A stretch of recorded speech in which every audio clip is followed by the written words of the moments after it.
Alright everyone, I just got back home with another acquisition here.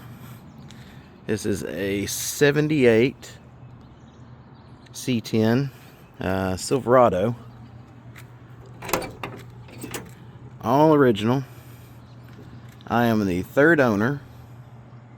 The gentleman I got it from is the same guy I got the wagon from.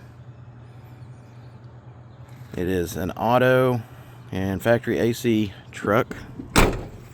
All of the AC system is still there.